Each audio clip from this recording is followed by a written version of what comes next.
Hello friends, कैसे हैं आप लोग। Very good morning to all of you. काफ़ी दिनों के बाद आपसे मुलाकात हो रही है क्योंकि कुछ ज़रूरी काम की वजह से हम वीडियो अपलोड नहीं कर पाए, जो जनरल स्टडीज़ वाला पोर्शन है। तो इंशाल्लाह अब जो है हम लगातार कॉन्टिन्यूसली जो है एक के बाद एक वीडियोस अपलोड करेंगे।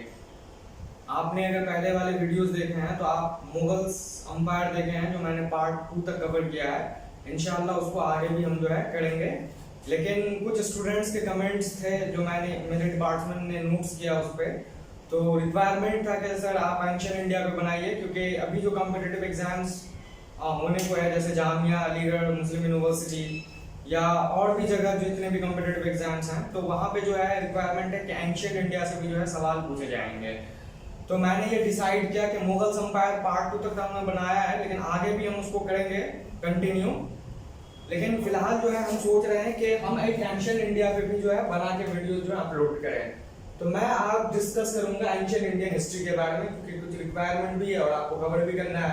अच्छा देखिए, मैंने जो कवर करना शुरू किया तो सबसे पहले मैं आपको मॉडर्न इंडिया पढ़ाया। मॉडर्न इंडिया को 5 पार्ट्स में कवर किए हैं, इसी चैनल के अंदर है, आप देख सकते हैं इसको।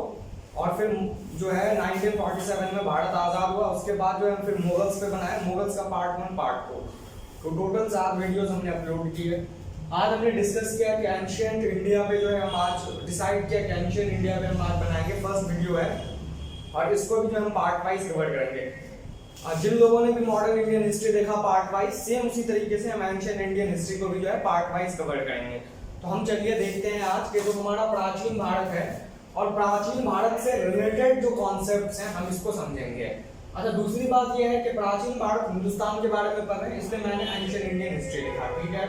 और इससे रिलेटेड कुछ कॉन्सेप्ट्स होंगे जिसे आपको समझना है, हम उस कॉन्सेप्ट्स को भी विस्तार से यहाँ पे डिटेल्स में बात करेंगे।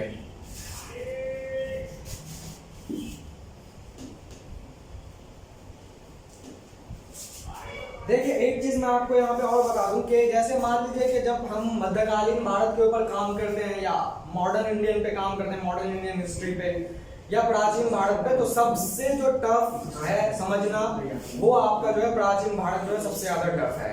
लेकिन कोई अगर पूछे सवाल आपसे कि सबसे ज्यादा जो है इंडियन हिस्ट्री को पढ़ने में क्यों परेशानी होती है, भाई मतलब मध्यकालीन भारत अगर आपको दे दिया जाए, मुगल्स दिल्ली सल्तनत के बारे में तो आप बहुत अच्छे से विस्तार से बात करते हैं।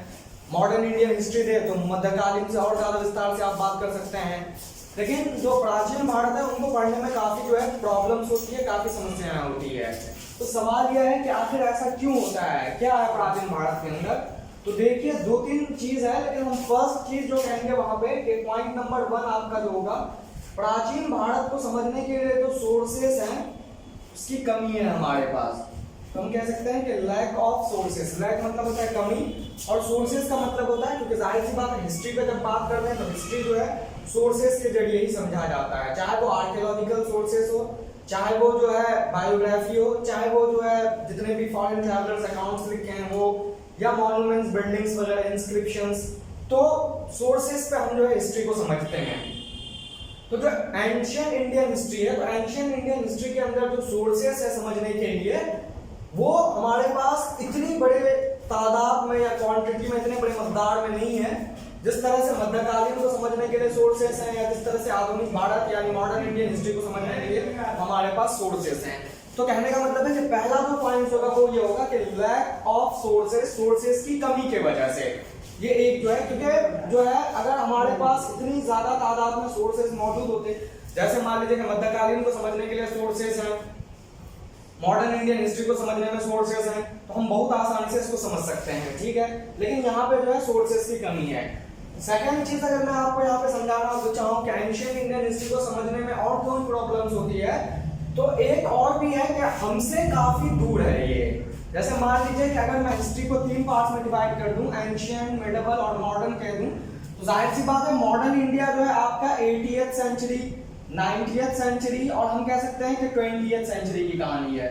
तो हमसे ये काफी करीब है, क्योंकि आज से 300-400 साल पहले की कहानी है। फिर अगर मैं मध्यकालीन के बारे में बात करूं तो मध्यकालीन में आप 14 सेंचुरीज, 15 सेंचुरीज के बारे में, 16 सेंचुरीज के बारे में डिस्कस करते हैं। लेकिन जब एंशिएंट इंडिया की बात आती है तो एंशिएंट इंडिया के अंदर जो है हम 647 तक ही एंशिएंट इंडिया मानते हैं, इसको हम डिटेल्स में पढ़ेंगे। 647 एडी, तो आज से कितने साल पहले हो गए? 1500 साल पहले हो गए। तो जो चीजें हमसे काफी दूर है उसको समझने में हमें बहुत परेशानी होती है।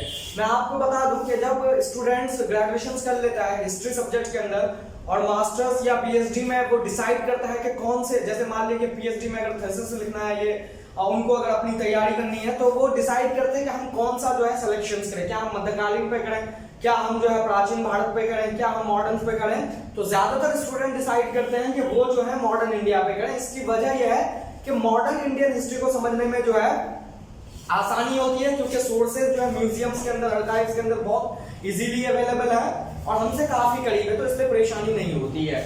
तो पहली चीज कह सकते हैं कि ये हमसे काफी दूर है, क्योंकि इसमें जो है हम क्या करते हैं बीसीई के बारे में बात करते हैं। बीसी मतलब बिफोर क्रिश्चियन एरा कह सकते हैं बीसीई, या हम कह सकते हैं कि हम 647 एडी तक करते हैं, जो कि आज से लगभग जो है कितने साल पहले हो गए, लगभग आप जो है 1400 या 1500 एडी हो गए। तो दो चीजें यहाँ पे है जो कि कमी होती है जैसे इंडियन हिस्ट्री।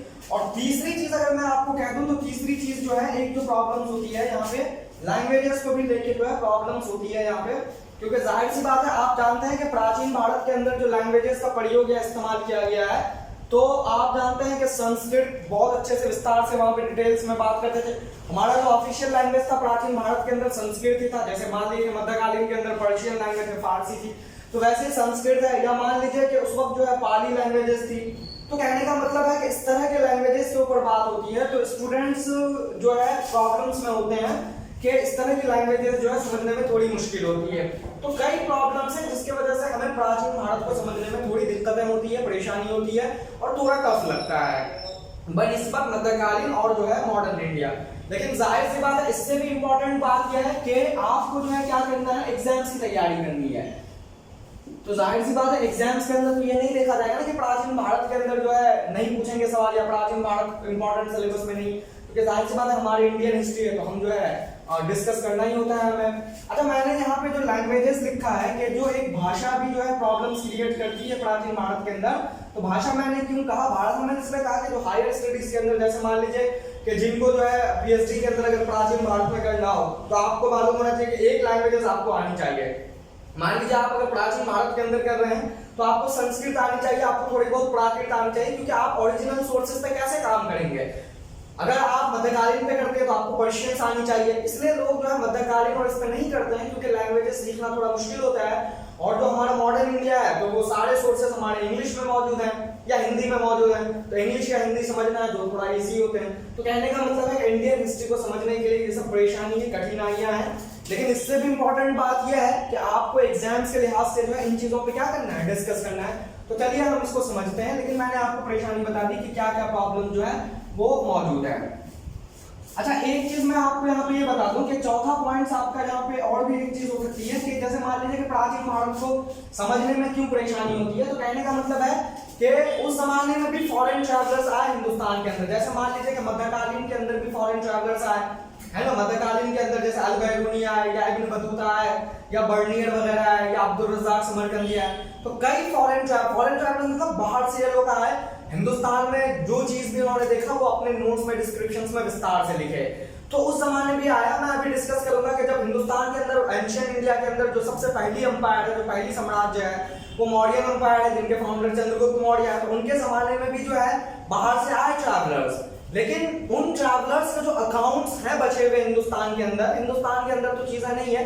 ग्रीक यूनान में बची हुई चीजें, अफगानिस्तान में कुछ चीजें मिली है। तो कहने का मतलब है कि मुकम्मल जो है बुक्स के फॉर्म में नहीं है, इसके कुछ फ्रैगमेंट्स ही हैं। फ्रैगमेंट्स मतलब जैसे मान लीजिए कि कौटिल्य या चाणक्य ने जो चीजें लिखी, या जो क्या कहते हैं मेगास्थनीज ने जो अर्थशास्त्र लिखा है ना, तो कहने का मतलब यह है कि इस तरह की जो चीजें हैं या इन्होंने जो बुक्स के फॉर्म में या नोट्स के फॉर्म में जो लिखा, तो वो मुकम्मल तौर पे हमारे पास अवेलेबल नहीं है। वक्त के साथ साथ परेशानी ये हुई कि ये बुक्स जो है धीरे धीरे क्या हो गई, खत्म हो गई। तो अब इसके कुछ फ्रैगमेंट्स ही बचे हुए हैं। फ्रैगमेंट मतलब कुछ टुकड़े बचे हैं। मान लीजिए कि एक कॉपी बची है या दो कॉपी बची है, पूरे बुक के फॉर्म में चीजें नहीं है। प्रॉब्लम्स क्या थी? प्रॉब्लम्स ये थे कि इंसेक्ट्स वगैरह होते थे, कीड़े वगैरह होते थे जो बिल्कुल खा के खत्म कर दिया। तो हमारे पास चीजें मुकम्मल नहीं है, फ्रैगमेंट्स में बचे हुए हैं। तो अब चीजों को समझना मुश्किल हो जाता है थोड़ा। अब उस फ्रैगमेंट से अगर हमें हिस्ट्री समझनी है तो थोड़ी प्रॉब्लम्स हो जाती है, तो वो मुकम्मल डिस्क्रिप्शंस हम नहीं कर पाते हैं, नहीं और उसको सही तरीके से समझ पाते हैं। तो चीजें क्या है, फ्रैगमेंट्स में मौजूद है। तो ये भी एक चौथा पॉइंट हो सकता है कि मुकम्मल चीजें नहीं है, केवल जो है कुछ चीजें फ्रैगमेंट्स में है, टुकड़ों में चीजें हैं, है ना, तो जिसको समझने में जो है प्रॉब्लम्स होती है। तो ये आपका चौथा पॉइंट हो सकता है जो प्राचीन भारत को समझने में परेशानी होती है या दिक्कतें होती है। ठीक है, चलिए अगर मैं आपको ये बताऊं कि एंशिएंट इंडियन हिस्ट्री कहां से शुरू करें, कहां से समझना चाहें, तो ज्यादातर स्टूडेंट्स के जहन में ये चीजें होती है कि एंशिएंट इंडियन हिस्ट्री में जो फर्स्ट टॉपिक होता है, जो पहली टॉपिक होता है, वो इंडस वैली सिविलाइजेशन होता है। आप लोग सब जानते हैं, तो मैं इसको कह सकता हूं कि जो पहला टॉपिक हो सकता है आपका इंडस वैली सिविलाइजेशन। मैं नहीं कह रहा हूं, ज्यादातर स्टूडेंट्स यही सोचते हैं कि हमारा जो फर्स्ट टॉपिक होता है वो इंडस वैली सिविलाइजेशन होता है, जिसको हम जो हमारी पहली सबसे पहली सिविलाइजेशन थी जो उभर के सामने आई, कंटेम्पररी सिविलाइजेशन जैसे मेसोपोटामियन सिविलाइजेशन थी, इजिप्शियन सिविलाइजेशन, चाइनीज सिविलाइजेशन, तो वैसे ही भारत के अंदर जो है इंडस वैली सिविलाइजेशन थी। और आपको अगर मैं एरिया भी बता दूं हिंदुस्तान, इसको हम डिटेल्स में पढ़ने वाले हैं, आप परेशान ना हो। तो कहने का मतलब है ये पूरा जो एरिया है हिंदुस्तान का, जिसको नॉर्थ वेस्ट फ्रंटियर कहते हैं, आज का जो है पाकिस्तान, अफगानिस्तान और हिंदुस्तान का जो स्टेट्स है, हरियाणा, गुजरात, पंजाब वगैरह, ये सब मिला के जो इंडस वैली सिविलाइजेशन का एरिया होता था। ठीक है, तो लोगों का ये सोचना होता है कि इंडस वैली सिविलाइजेशन प्राचीन, या इसको हम दूसरे नाम से क्या कह सकते हैं, इसको हम कह सकते हैं हड़प्पन सिविलाइजेशन। आप लोग सब जानते हैं, चाहे इसको हम जो है हड़प्पन सिविलाइजेशन भी कहते हैं। तो लोगों का ये मानना होता है कि हमारा जो है हड़प्पन सिविलाइजेशन क्यों हुआ, एक ये भी सवाल है। जैसे मान लीजिए कि इंडस वैली सिविलाइजेशन से, ठीक है, क्योंकि इंडस नदी थी, रिवर थी, जहां पे वैली, वहां पे जो है सारे सेटलमेंट होना शुरू हुए। क्योंकि पहले जो सेटलमेंट्स होते थे वो रिवर्स के साइड में, वैलीज के साइड में होते थे, क्योंकि वाटर एक इंपॉर्टेंट सोर्स ऑफ जो है वो एग्रीकल्चर का भी था और पानी एक इंपॉर्टेंट अहम जरिया था। तो लोग जहां कुछ के जो नदी के आसपास सेटलमेंट होते थे, इसलिए प्राचीन भारत में आप देखेंगे कि जितनी भी सेटलमेंट्स हुई है, चाहे इजिप्ट की सेटलमेंट्स हो, चाहे मेसोपोटामिया की मतलब जो सेटलमेंट्स हो, चाहे ग्रीक की सेटलमेंट्स हो, चाहे जो इंडस वैली की सेटलमेंट हो हिंदुस्तान के अंदर, तो सारी सेटलमेंट जो है वो नदी के इर्द गिर्द होती थी, क्योंकि नदी जो है वो इंपॉर्टेंट होता था एग्रीकल्चर के लिहाज से। तो वो इंडस के नाम से है, क्योंकि इंडस एक नदी थी हिंदुस्तान में, है ना, अभी भी मौजूद है। तो इंडस वैली सिविलाइजेशन, लेकिन इसको हम हड़प्पन सिविलाइजेशन भी कहते हैं। तो हड़प्पन सिविलाइजेशन क्यों कहते हैं, basically why we call also it's Harappan civilization, क्यों? क्योंकि जब इंडस वैली के अंदर एक्सकवेशन होना शुरू हुआ, आर्कियोलॉजिकल सर्वे ऑफ इंडिया ने, एएसआई तो हिस्ट्री का एक ब्रांच है ना, जिसका फादर ऑफ जो आर्कियोलॉजी कहते हैं अलेक्जेंडर कनिंघम को, तो उन्होंने जब एक्सकेवेट करना शुरू किया, क्योंकि वहां उनको रेलवे ट्रैक बनाना था, तो जब एक्सकेवेशंस हुई, उनको खोदा गया, तो बड़े बड़े इंपॉर्टेंट साइट्स निकल के जो है सामने आए। ठीक है, अब बहुत सारे इंपॉर्टेंट शहर उभर कर सामने आया जो कि पूरी तरह से वीरान हो चुकी थी, क्योंकि इंडस वैली की जो एक्सकेवेशंस है ना 1920 में हुई। कब हुई? 1928 एडी में। इसके पीछे भी बहुत सारी कहानियां मैं आपको विस्तार से बताऊंगा। तो 1920 में जब इसकी एक्सकेवेशन हुई, तो सबसे पहला जो साइट था, सबसे पहला जो शहर उभर कर सामने आया उसके एक्सकेवेशंस में, कुछ रेलवे ट्रैक को बिछाने की वजह से, तो सबसे पहले हड़प्पा आया। फिर जो है आपका मोहनजोदाड़ो, कालीबंगन, इस तरह लोथल, उसके बाद धौलावीरा, राखीगिरी, फिर इस तरह के इंपॉर्टेंट साइट्स उभरना शुरू हुए। लेकिन सबसे पहले जो साइट्स उभर कर सामने आए वो हड़प्पन साइट्स उभर के आए। तो इसलिए इन लोगों ने क्या कहा कि पहली साइट्स थी, ये पहला शहर था जो उभर के सामने आया है ना एक्सकेवेशंस के जरिए, तो लोगों ने इनको जो है हड़प्पन के नाम से भी जाना और इसको हड़प्पन सिविलाइजेशंस भी जो है कहते हैं। बहुत सारे और भी शहर थे, लेकिन वक्त के साथ साथ जो है वो उभरना शुरू हुए। ठीक है, तो ये जहन में होता है कि हिस्ट्री जो है वो इंडस वैली से जो है हमारी प्राचीन भारत शुरू हुई है। लेकिन ये गलत फहमी है, क्योंकि मैं एक चीज और आपको बता दूं, क्योंकि इंडस वैली सिविलाइजेशन जो है या हड़प्पन सिविलाइजेशन जो है, आप लोग क्या पढ़े हैं इसके बारे में, लेकिन एक पॉइंट मैं आपको ये बता दूं कि हड़प्पन सिविलाइजेशन हमारा जो है फर्स्ट यानी सबसे पहला अर्बन कल्चर है। ये क्या है? अर्बन कल्चर है। अर्बन कल्चर का क्या मतलब है? अर्बन कल्चर का मतलब है कि ये शहरों के बारे में है बेसिकली हड़प्पन सिविलाइजेशंस, कि हिंदुस्तान में जो सबसे पहले शहर बनने शुरू हुए तो जो है वो इंडस वैली से शहर बनना शुरू हुआ। जैसे मोहनजोदाड़ो, लोथल, कालीबंगन या राखीगिरी है, तो ये इंपॉर्टेंट शहर के नाम है। तो शहर उभरना शुरू हुआ इस जमाने से। ठीक है, तो अगर मैं ये कहूं कि हिंदुस्तान में सबसे पहली दफा शहर कब उभर कर सामने आया, पहले अर्बन कल्चर क्या है, तो सबसे पहला जो अर्बन कल्चर हिंदुस्तान के सामने उभर कर सामने आया हिंदुस्तान के इतिहास में, तो वो आपका जो इंडस वैली से है। लेकिन आप लोगों को मालूम होगा कि आपने अगर हिस्ट्री पढ़ी है सही तरीके से, या समझिए अगर क्लास में, तो हम शहर में तो बाद में आए, हमारी हिस्ट्री शहर से शुरू नहीं होती है। सब लोग जानते हैं कि हम सबसे पहले जंगलों में रहा करते थे, आप लोग पूरा पढ़े हैं सब बचपन की कहानी में। हंटर गैदरर्स हुआ करते थे, जानवरों को मारना होता था, उनके जो गोश्त होते थे उसको हम खाते थे। पेड़ों पे रहना होता था, कोई ड्रेस सेंस नहीं होती थी, कोई परमानेंट सेटलमेंट नहीं होता था, कोई घर नहीं होते थे। जानवरों को जो है पत्थर से मारना, हथियारों का इस्तेमाल करना। तो कहने का मतलब है कि इंसान सबसे पहले जंगल के अंदर मौजूद है। जैसे हम पढ़ेंगे कि सबसे पहले जो हमारे जैसे जो ह्यूमन बीइंग्स जो बनकर सामने आया, जैसे हमारा तो साइंस में नाम है होमो सेपियंस कहते हैं, लेकिन होमो सेपियंस डायरेक्टली तो नहीं आया, बायोलॉजिकल डेवलपमेंट्स हुए। और उस बायोलॉजिकल डेवलपमेंट में जो हमारा फाइनल स्टेज है, जो आज का स्टेज है, जिसको हम होमो सेपियंस कहते हैं, लेकिन होमो सेपियंस बनने में काफी वक्त लगा। हम पहले होमो इरेक्टस थे, फिर होमोनाइड्स थे, फिर होमोबिल्स थे। तो कहने का मतलब है कि इंसान की हिस्ट्री को जब हम पढ़ते हैं कि इंसान के अंदर, ह्यूमन बीइंग्स के अंदर डेवलपमेंट कैसे हुए, करोड़ों साल लगा, लाखों साल लगा हमको होमो सेपियंस बनने में, जो हमारा साइंटिफिक नेम है। तो आज जो हम होमो सेपियंस हैं, हम जो देखते हैं, तो ये होमो सेपियंस पृथ्वी में बहुत कम पहले आया है। इससे पहले बहुत अलग अलग जो है हमारे जो है प्रजाति मौजूद थे, बायोलॉजिकल डेवलपमेंट की वजह से ये चीजें हुई। तो जाहिर सी बात है उस जमाने में जो है लोग पहले कहाँ रहते थे, जंगलों में रहते थे, ठीक है। फिर लोगों ने जंगलों से धीरे धीरे जो है गांव की तरफ मूव करना शुरू किया, क्योंकि लोगों ने जो है, आप अगर प्राचीन भारत पढ़े और अपनी अंडरस्टैंडिंग अगर पढ़ा, तो लोगों ने धीरे धीरे जो है वो गांव बनाना शुरू किए। तो फिर हमारा जो है विलेज का एक कॉन्सेप्ट आया, हम पूरा डिटेल्स में पढ़ेंगे, केवल मैं आपको बता रहा हूं। तो ये विलेज का कॉन्सेप्ट आया, फिर गांव से लोगों ने धीरे धीरे जो है शहर बनाने शुरू किए, फिर मार्केट वगैरह उभरना शुरू हुआ। तो कहने का मतलब है कि हमारी हिस्ट्री जो है शहर से कैसे शुरू हो सकती है। हम तो पहले जंगलों में मौजूद थे, हमारी हिस्ट्री तो वहां से शुरू होनी चाहिए। और आप जानते हैं कि इंडस वैली या जो हड़प्पन सिविलाइजेशन जिसे हम कहते हैं, जिसका दूसरा नाम है, तो ये हमारा पहला अर्बन कल्चर है, मतलब पहली दफा हिंदुस्तान में शहर बनकर सामने आ रहा है। समझ में आ रही है? तो जाहिर सी बात है शहर तो यहाँ पे है, तो हमें दो स्टेज पीछे जाके तो समझना है। हम जंगलों में थे तब की भी हिस्ट्री होगी, फिर हमने गांव बसाना शुरू किया तब की भी हिस्ट्री है, और फिर फाइनली हमने शहर पे पहुंचा। तो ये आप देख रहे हैं, ये मतलब शहर का कॉन्सेप्ट है। हमें दो स्टेप्स पीछे जाके वहां से इतिहास की शुरू करना है, तभी तो आपको प्राचीन भारत मुकम्मल होगा ना, तभी तो आप प्राचीन भारत के अंदर क्वेश्चन सही कर पाओगे, सही समझ पैदा कर पाओगे, ठीक है।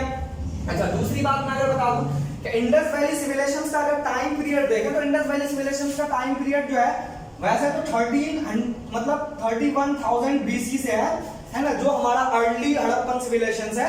लेकिन पूरी तरह से जब मैच्योर हो गया तो हम 2600 बीसी से मानते हैं कि हड़प्पन सिविलाइजेशन पूरी तरह से मैच्योर हो गया।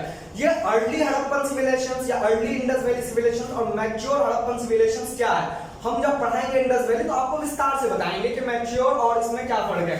तो अगर मैं इसका डेट्स देखना चाहूं, तिथि देखना चाहूं, तो ये 3100 बीसी या 2600 बीसी और 1900 बीसी के अंदर जो है वो इंडस वैली सिविलाइजेशन खत्म हो गई। और 1900 बीसी के बाद जो जमाना शुरू हुआ वो आर्यंस का जमाना शुरू हुआ। सेंट्रल एशिया से बहुत सारे आर्यंस माइग्रेट करके कुछ यूरोप चले गए, कुछ अफ्रीका चले गए, कुछ आर्यंस का जो कम्युनिटी थी समुदाय वो जो है इंडिया है, और फिर आर्यंस की जो है शुरुआत हुई और वैदिक एज की शुरुआत हुई, फिर लेटर वैदिक एज, और इस तरह से जो है हमारी प्राचीन भारत की शुरुआत हुई। तो कहने का मतलब है कि ये जो है 2600 बीसी से है।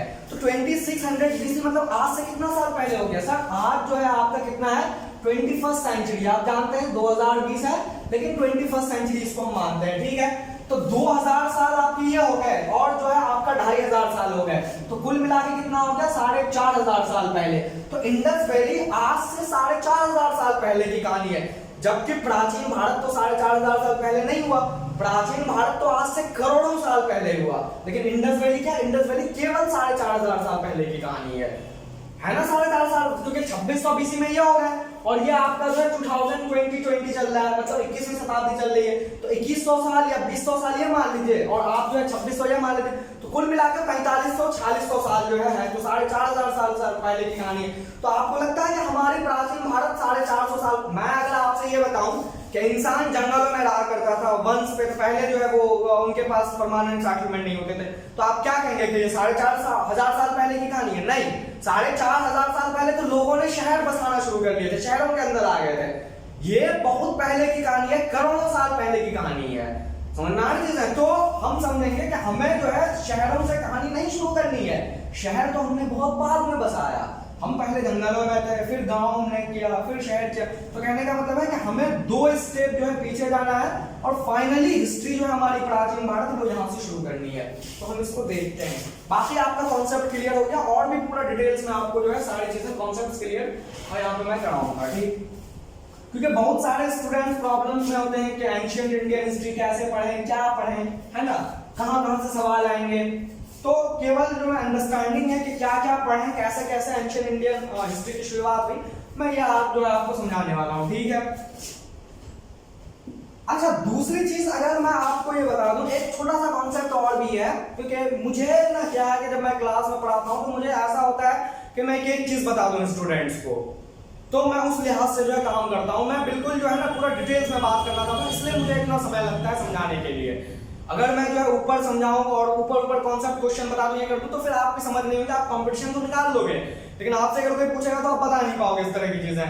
तो मैं ये सोचता हूं कि थोड़ा डिटेल से विस्तार में अगर चीजों को समझेंगे ज्यादा बेटर होगा। हम जब पढ़ रहे हैं तो थोड़ा सा मेहनत कर लें, और स्टूडेंट्स को मुझे मालूम है कि जितने भी स्टूडेंट हैं सब जानना चाहते हैं, सब डिटेल्स में जानना चाहते हैं, डेप्थ में जानना चाहते हैं, लेकिन अंडरस्टैंडिंग हो नहीं पाती है, इसलिए नहीं कर पाते हैं लोग, ठीक है। तो कहने का मतलब यह है कि अगर मैं इसको समझूं तो 2 चीजें हैं। एक तो क्या है कि जैसे मैंने कहा कि एंशिएंट इंडियन हिस्ट्री की शुरुआत कब से हुई, तो आप यहाँ पे ये लीजिए कि आज से लगभग मिलियंस ऑफ ईयर जो है वो क्या हुई, या करोड़ों ईयर जो है, हम इसको लिखते हैं 2 मिलियंस ईयर एगो। माया है, इसको याद रखने के लिए आप लिख सकते कि 2 मिलियंस ईयर एगो से जो है हम जैसा इंसान जो है वो पृथ्वी में एग्जिस्ट किया, ठीक है। अब देखिए क्या हुआ जो है, और अगर मैं ये करूं कि ये जो एंशिएंट इंडिया, मतलब जाहिर सी बात है जब प्राचीन भारत शुरू हुआ तो कहीं ना कहीं तो कोई लैंडमार्क होगा जहां पे इसकी मतलब खत्म हुआ ये।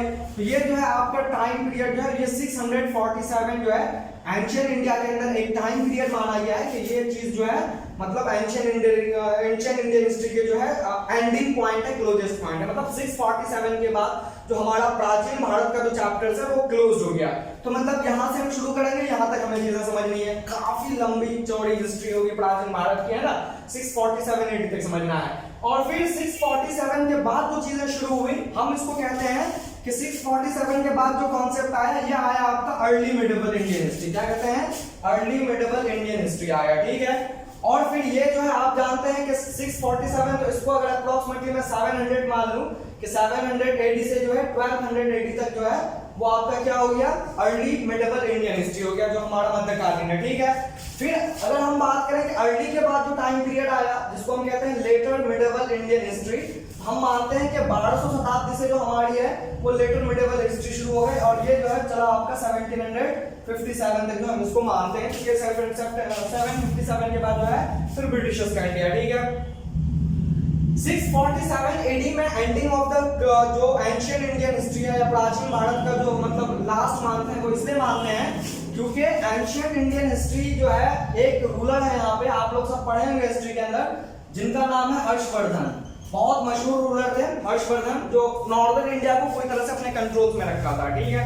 तो हर्षवर्धन का इंतकाल जो है 647 में हो गया, और हर्षवर्धन बहुत मशहूर राजा थे प्राचीन भारत का। इनका जो कैपिटल था, इनका कैपिटल बेसिकली जो है कन्नौज है। कहाँ था? कन्नौज था, जो उत्तर प्रदेश के अंदर है, वहां इनका कैपिटल था। जैसे पाटलिपुत्र मौर्यंस के जमाने में था, या आगरा बना, फतेहपुर सीकरी बना, या ओल्ड दिल्ली शाहजहानाबाद बना, या अंग्रेजों के जमाने में कलकत्ता बना, फिर न्यू दिल्ली। तो कहने का मतलब है कि वक्त के साथ साथ कैपिटल शिफ्ट भी हुआ है। तो जो हर्षवर्धन रूलर था तो उनका जो है कैपिटल जो है वो कन्नौज है, उत्तर प्रदेश, ठीक है, वहां से वो हुकूमत कर रहे थे। तो हर्षवर्धन जो है, अगर मान लें कि मैं अगर ये इंडिया का आपको मैप समझाऊं यहाँ पे, तो पूरे नॉर्दर्न इंडिया के अंदर जो है हर्षवर्धन रूलर ने अपने कंट्रोल्स में रखा था।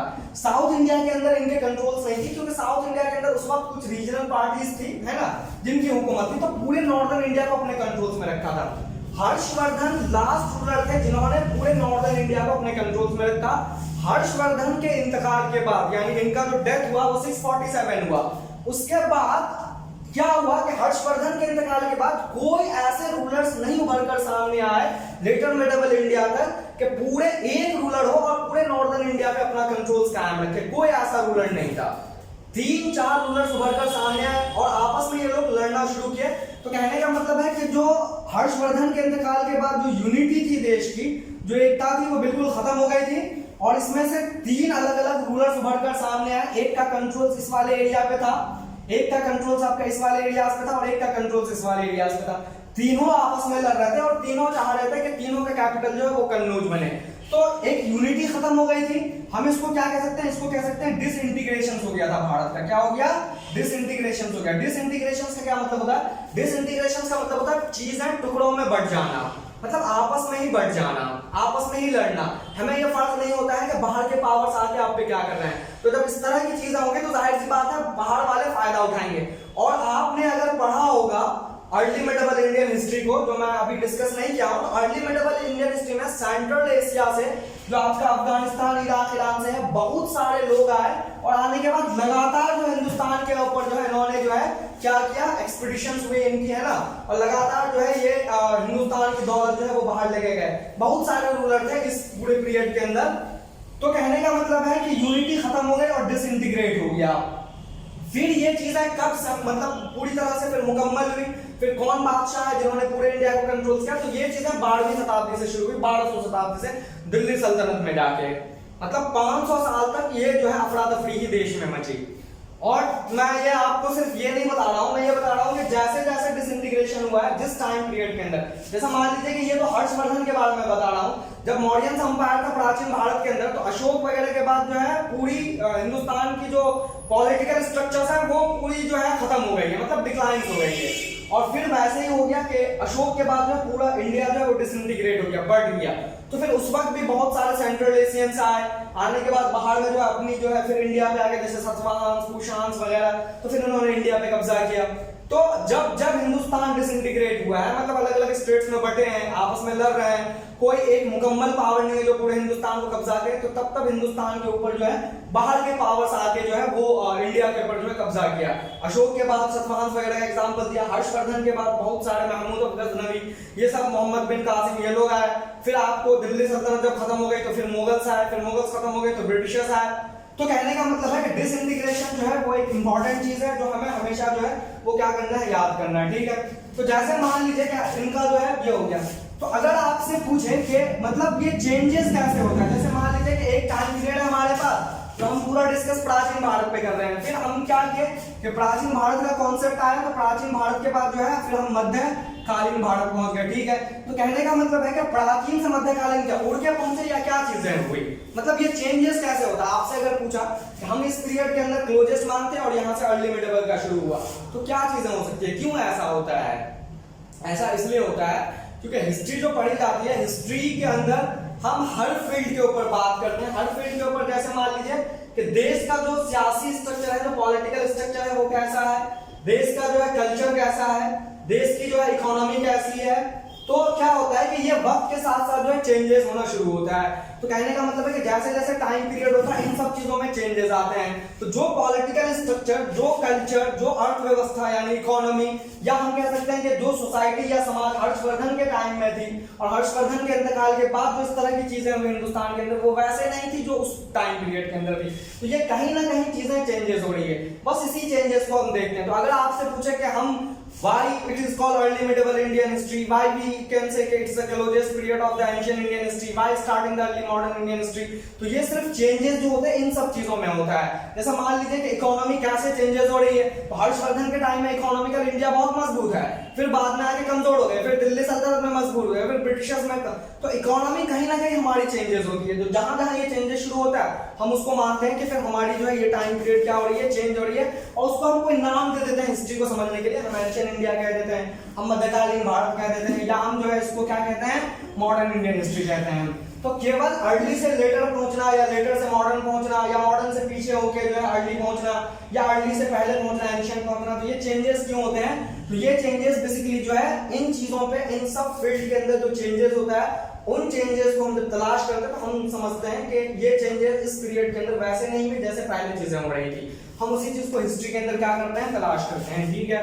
और दूसरी चीज क्या होती है, सोर्सेज के बिहाफ पे भी हम डिवाइड करते हैं। मैंने अगर आपसे ये पूछूं कि मैंने इसको डिवाइड क्यों किया, एंशिएंट, प्राचीन, और इस तरह से हमने क्यों डिवाइड किया, तो पहली चीज तो आपने देख लिया कि हर जगह चीजें होती है, और दूसरी चीज जो होती है, दूसरी चीज सोर्सेज के बुनियाद पे भी होती है। सोर्सेज के बुनियाद पे कि सोर्सेस ज्यादा अवेलेबल किस पीरियड के अंदर है, सोर्सेस किस पीरियड के अंदर कम अवेलेबल है, पेपर्स जो थे, जो कागज वगैरह थे, उसकी शुरुआत कब से हो रही है, समझ में आ रहा है, इंस्क्रिप्शंस कब तक यूज हो रहा है। तो जब हम इस तरह की चीजें करते हैं तो फिर हम जो है वो डिविजन्स के साथ करते हैं। जैसे मैं आपको बता दूं कि अर्ली मिडिवल इंडियन हिस्ट्री को पढ़ने में थोड़ी परेशानी होती है मध्यकालीन हिस्ट्री के बनिस्बत। अगर मैं ये कह दूं कि जो हमारा लेटर मिडिवल इंडियन हिस्ट्री वो ज्यादा बेहतर तरीके से हम सोच सकते हैं, तो कोई पूछेगा कि क्यों, तो मैं ये बता सकता हूं कि जो पेपर्स हैं, जो कागज हैं, वो 1200 शताब्दी तक हिंदुस्तान के पास इतनी आसानी से अवेलेबल नहीं था, मतलब पेपर्स नहीं थे। तो जाहिर सी बात है हिस्ट्री किसमें लिखते हैं हम, तो पेपर्स हिंदुस्तान के अंदर बड़े क्वांटिटी में या सस्ते में जो अवेलेबल होना शुरू हुआ वो 1200 शताब्दी के बाद शुरू हुआ। तो जाहिर सी बात है जब पेपर सस्ता हो गया और कम सोर्सेज जो है, तो हम सोर्सेज के बुनियाद पे भी डिवाइड करते हैं। जैसे मान लीजिए कि पेपर्स हैं, तो पेपर्स हिंदुस्तान के अंदर जो है 1200 एडी के बाद जो है मतलब बड़े क्वांटिटी में अवेलेबल शुरू हुआ, मतलब अवेलेबल होना शुरू हुआ। इसके इतने ज्यादा कॉस्ट नहीं थे, लेकिन पहले के टाइम पीरियड में पेपर्स अवेलेबल थे हमारे पास, लेकिन उतने क्वांटिटीज में नहीं थे, तो इतना ज्यादा चीजें लिखी नहीं गई। जब पेपर्स अवेलेबल हो गए आसानी से, तो फिर चीजें जो है वो लिखना शुरू हुआ। तो लेटर मिडिवल्स के अंदर जब पेपर्स आसानी से मिलना शुरू हुए, तो लोगों ने बहुत अच्छे से हिस्ट्री वगैरह लिखने शुरू किए इसमें, क्योंकि आसानी से ये अवेलेबल थे। लेकिन जब पहले इतना ज्यादा कॉस्टली थे तो नहीं लिख रहे थे। तो कहने का मतलब है कि सोर्सेज भी एक वजह हो सकती है जिसके जरिए जो हम इसको क्या करते हैं, चीजों को समझते हैं। तो ये कुछ कॉन्सेप्ट है जो आपने यहाँ पे जो है समझा। अब देखिए एक चीज ये है कि जाहिर सी बात है अगर एंशिएंट इंडियन हिस्ट्री को समझें, तो एंशिएंट इंडियन हिस्ट्री को समझने के लिए हमारे पास जो है सोर्सेस क्या है, ये इंपॉर्टेंट एक सवाल है आपका, जो कि बहुत इंपॉर्टेंट है, आपको यहाँ पे चीजें समझनी है। सोर्सेस क्या है, कौन कौन से सोर्सेस इस जमाने में मौजूद हैं। तो जाहिर सी बात है अगर मैं एंशिएंट इंडियन हिस्ट्री को अगर समझना चाहूं कि सोर्सेस क्या है, तो सबसे पहला तो यहाँ पे हम लिखेंगे कि जो हमारे आर्कियोलॉजिकल सोर्सेस हैं वो इंपॉर्टेंट है। आर्कियोलॉजिकल सोर्सेस का मतलब है कि पुराने साइट्स में जाके एक्सकेवेट करना, और एक्सकेवेट करने के बाद जो चीजें उभर कर सामने आती है और वो हमारा एक सोर्सेस बनता है। तो आर्कियोलॉजिकल सोर्सेस जो है वो इंपॉर्टेंट है। आर्कियोलॉजिकल सोर्सेस के अंदर क्या क्या चीजें हो सकती है एंशिएंट इंडियन हिस्ट्री को समझने के लिए। तो आर्कियोलॉजिकल सोर्सेस को समझने के लिए आप कह सकते हैं कि कॉइन्स वगैरह हो सकते हैं, तो पुराने जमाने में जो चलते थे कॉइन्स, वो भी इंपॉर्टेंट सोर्सेस हैं। या पुराने जमाने में जो चीजें इंस्क्रिप्शंस वगैरह हैं, है ना, तो इंस्क्रिप्शंस भी जो है हमारे पास एक सोर्सेस हो सकता है। इंस्क्रिप्शंस क्या होते हैं बेसिकली, अगर आपसे कोई पूछे कि इंस्क्रिप्शंस क्या है, तो इंस्क्रिप्शंस क्या होते हैं, जैसे मान लीजिए कि कोई रूलर्स हैं कहीं पे हुकूमत कर रहे हैं, उनको अगर जनता या आवाम तक अपनी पैगाम पहुंचाना हो, तो आज क्या करते हैं, आज जो है न्यूज़पेपर, मैगजीन या टीवी, इस तरह की चीजें जो है हमारे पास अवेलेबल। लेकिन उस दौर में क्या होता था, तो उस दौर में इंस्क्रिप्शंस के जरिए लोगों को जो है पैगाम देता था। इसमें क्या होता था, इसमें स्टोन्स का इस्तेमाल करते थे, पत्थर वगैरह में जो है उस पर पूरी खबर जो है वो क्या करते थे, लिख देते थे, उस पर इंस्क्रिप्ट करवाते थे, और जितने भी लोग वहां से गुजरते थे या जितने भी राहगीर होते थे, उन इंस्क्रिप्शंस को जो है पढ़ के जो है वो चीजें समझ पाते थे कि बादशाह ने जो है वो ये पैगाम जो है जारी किया है और हमें इस पर फॉलो करना है। तो इंस्क्रिप्शंस का कॉन्सेप्ट जो है यहाँ से था। अच्छा, सबसे पहले जो हिंदुस्तान के अंदर इंस्क्रिप्शन की शुरुआत की, तो इंस्क्रिप्शन की शुरुआत जो अशोका ने किया, क्योंकि राइटिंग सिस्टम अगर बोले ना, उस पर भी अभी चर्चा करेंगे। राइटिंग सिस्टम को लेके भी काफी डिबेट्स हैं। तो जो लिखने की शुरुआत है ना, कि प्रॉपर तरीके से लिखने की शुरुआत कहां से शुरू हुई, तो मौर्यन एम्पायर पहली साम्राज्य थे हिंदुस्तान के अंदर, और अशोका पहला बादशाह था जिन्होंने हिंदुस्तान में राइटिंग सिस्टम्स की शुरुआत की।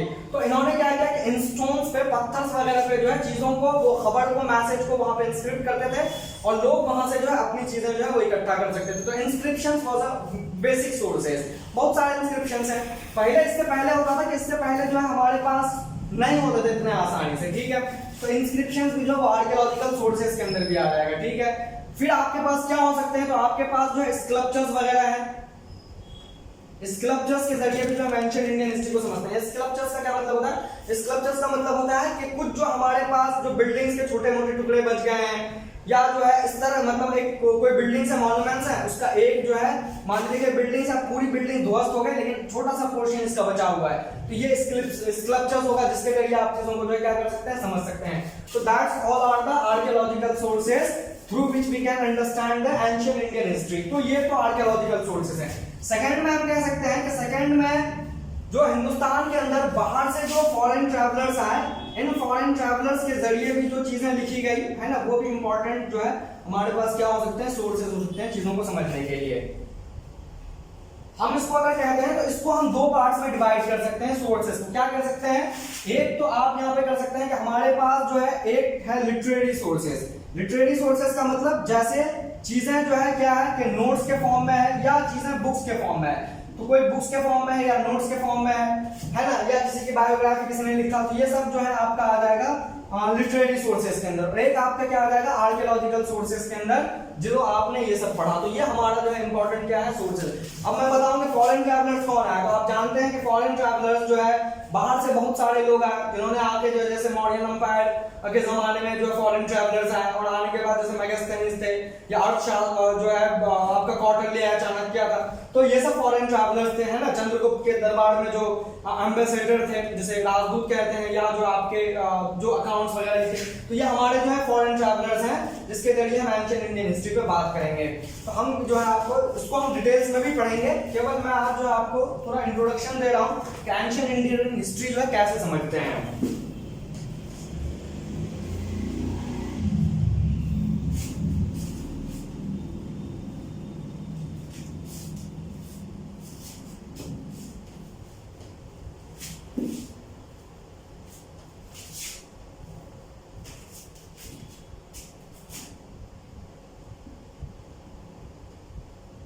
ये जो बेसिकली डिवाइड्स है इंडियन हिस्ट्री, तो हम इसको कह सकते हैं कि हमारे पास जो है मतलब हम एकदम शुरू से शुरू करते हैं, तो हम इसको जो है कितने पार्ट्स में डिवाइड करते हैं, 3 पार्ट्स में क्या करते हैं, डिवाइड करते हैं। इसमें भी बहुत सारी बातें हैं, लेकिन मैं आपको यहाँ पे समझा देता हूँ एंशिएंट इंडियन हिस्ट्री, ठीक है।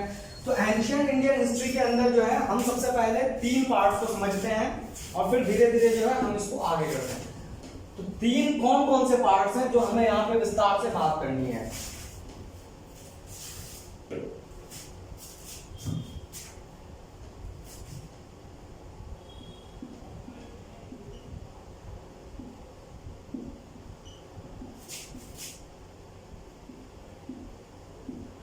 पैलियोलिथिक एज जो है सबसे प्राचीन है ना, जहां पे हंटर गैदरर्स थे, नो परमानेंट सेटलमेंट्स।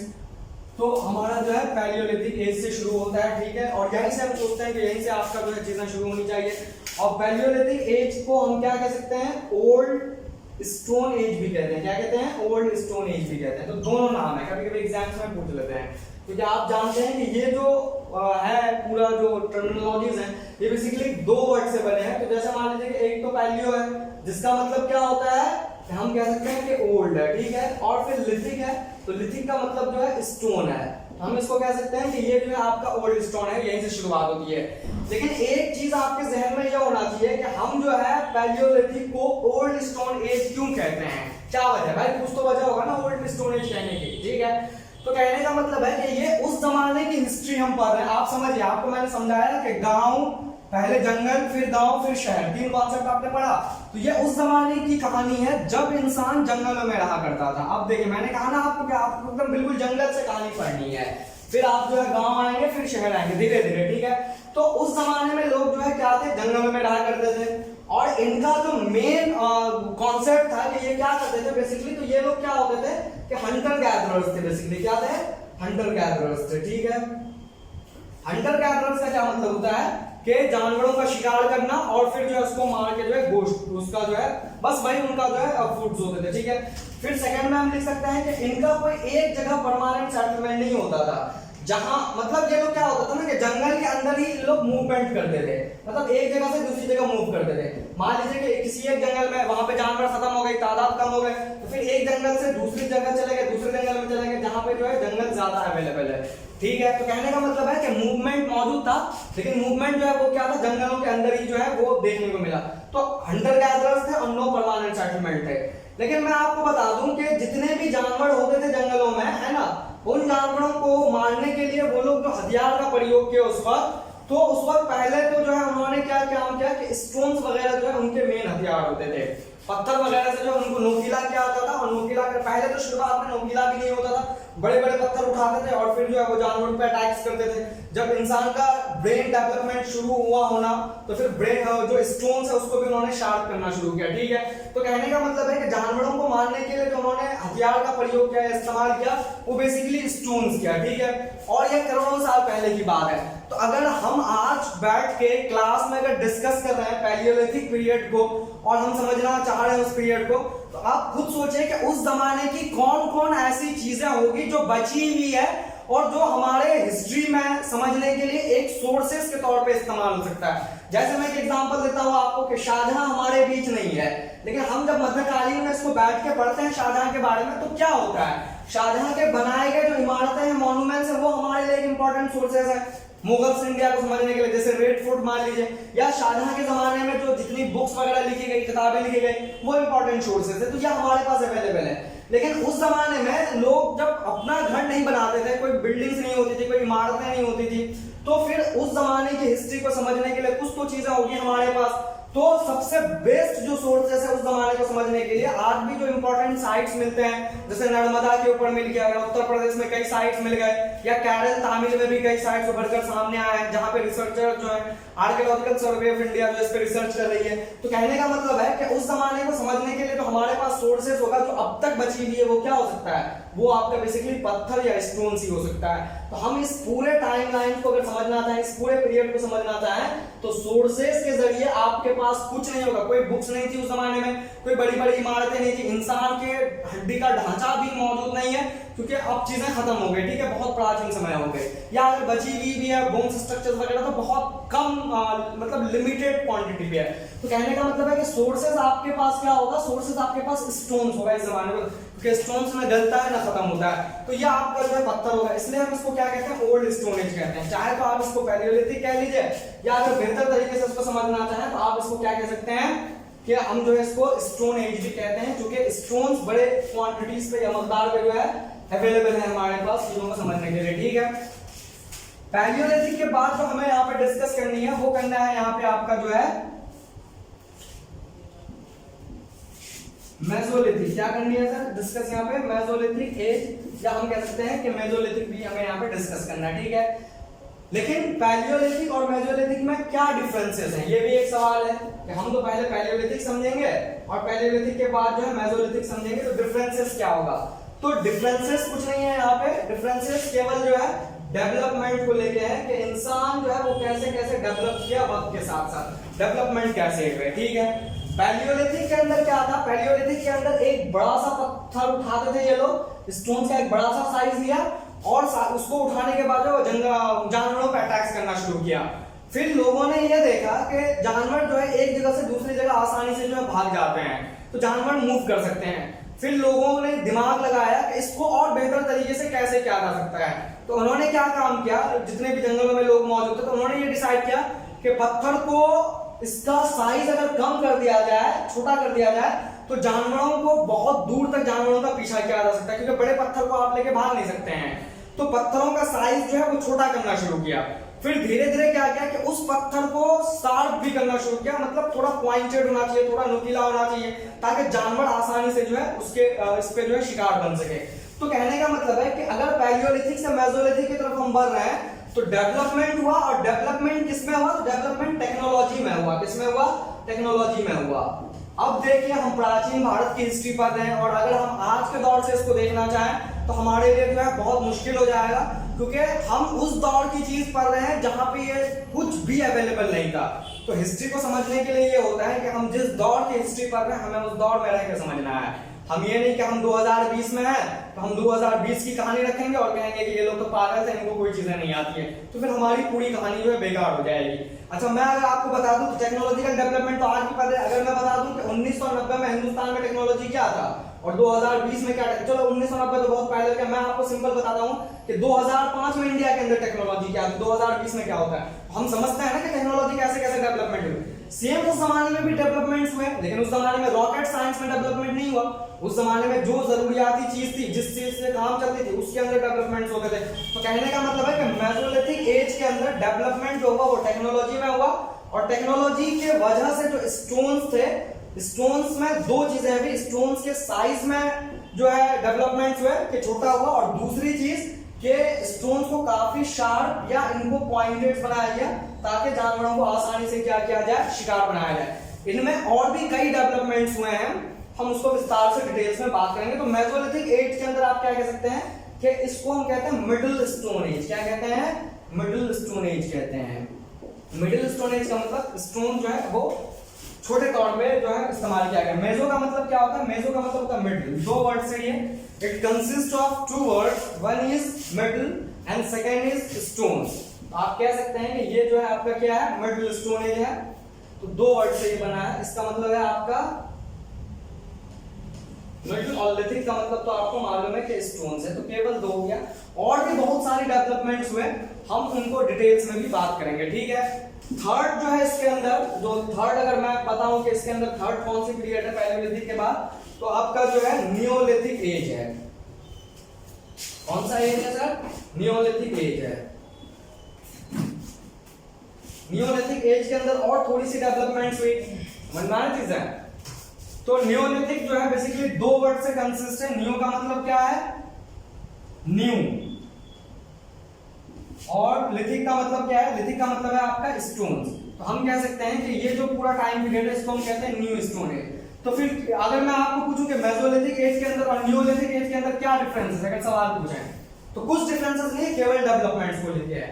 अब जो डेवलपमेंट मेसोलिथिक के अंदर हुआ था स्टोन्स वगैरह को लेके, ये और थोड़ा सा बेहतर हो गया, और कुछ चीजें नई आई यहाँ पे, जैसे परमानेंट सेटलमेंट की तरफ लोगों ने बढ़ना शुरू किया, हंटर गैदरर्स के लाइफ से जो है थोड़ा भागना शुरू हुआ, है ना। तो हम इसको कहते हैं कि ये जो है आपका क्या है? न्यू स्टोन एज है।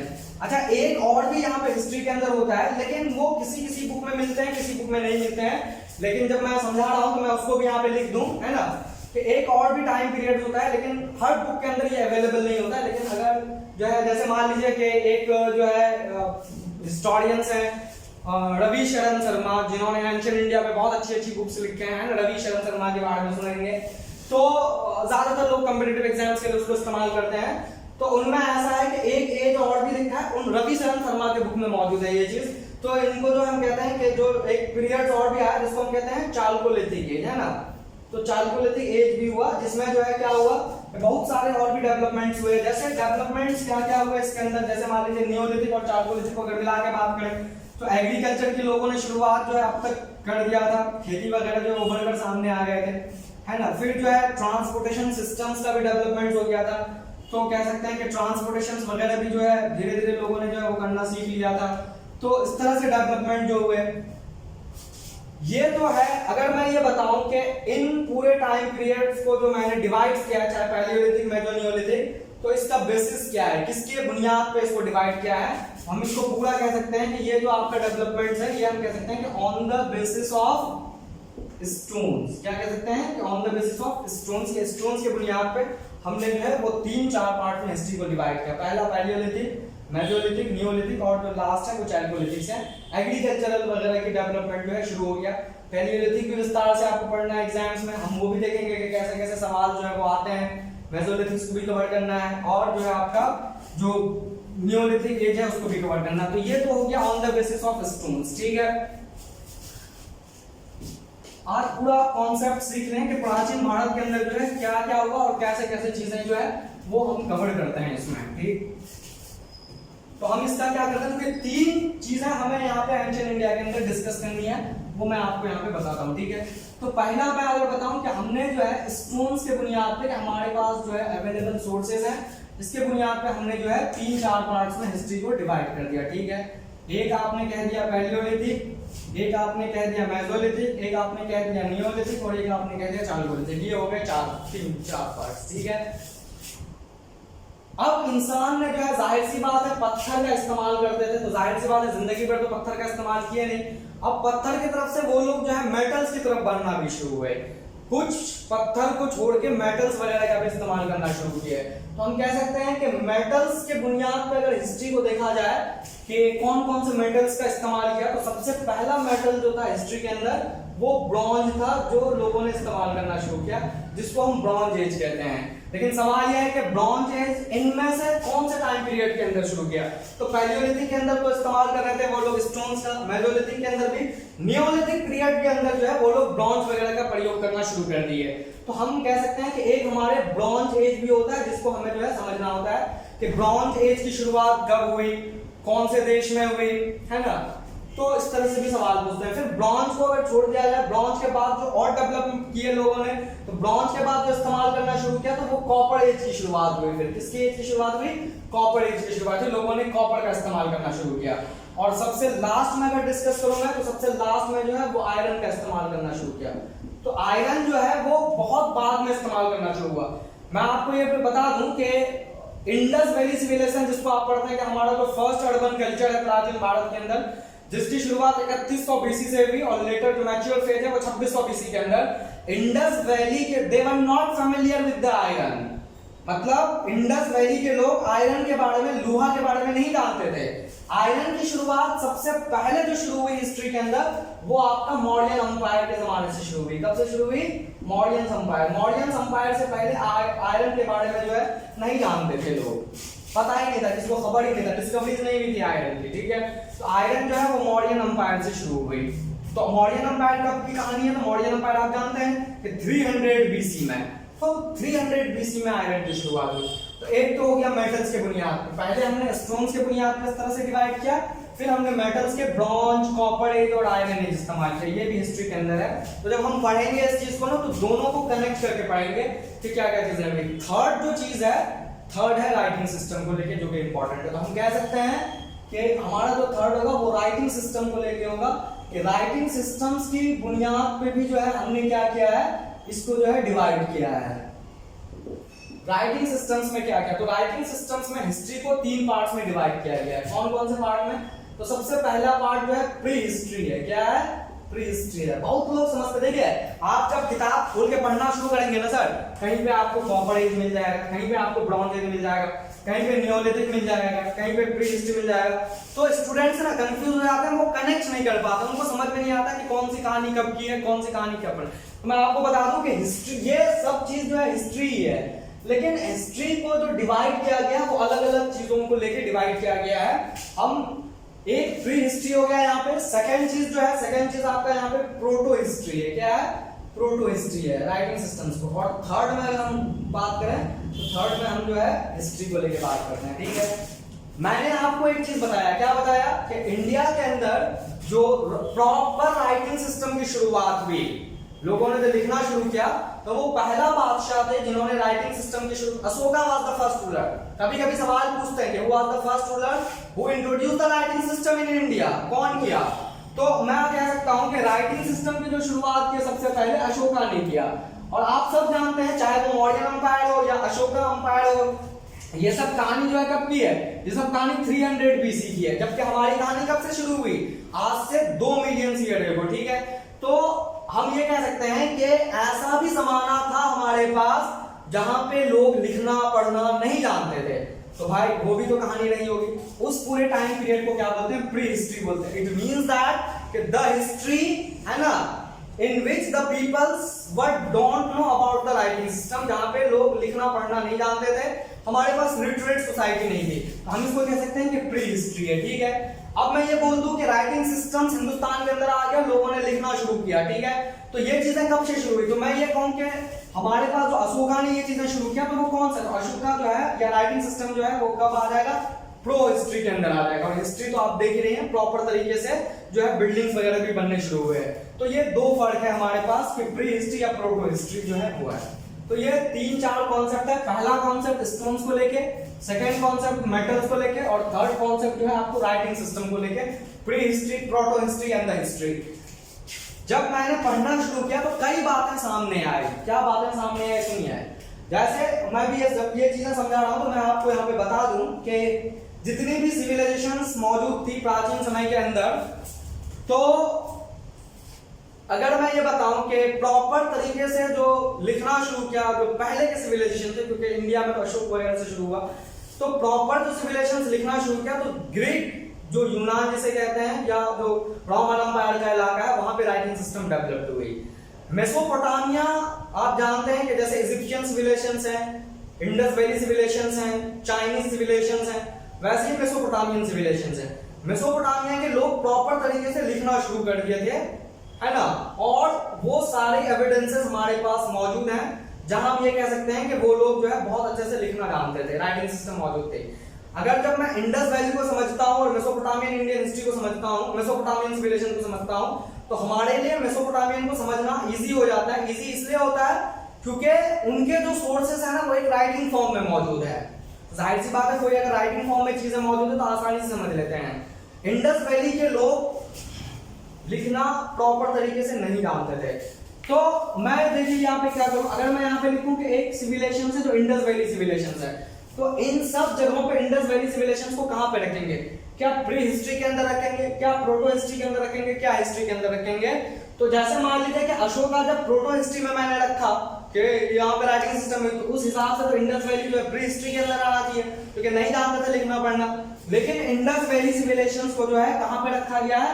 प्रोटो हिस्ट्री के अंदर रखा गया है। इसकी वजह क्या है? इसकी वजह यह है कि हम दो चीजें डिस्कस करते हैं। एक तो ये करते हैं कि एक ऐसे समाज जो पूरी तरह से लिखना जानता हो, पढ़ना जानता हो, जिसको लिटरेट सोसाइटी कहते हैं। क्या कहते हैं? हम एक उसके लिए इस्तेमाल करते हैं LITERAT, literate society. Literate society का मतलब होता है जहां पे लोग पढ़ना लिखना जानते हैं, ठीक है। और एक होता है आपका इलिटरेट सोसाइटी। इलिटरेट सोसाइटी का क्या मतलब होता है? इलिटरेट सोसाइटी का मतलब होता है जो लोग पढ़ना लिखना नहीं जानते हैं।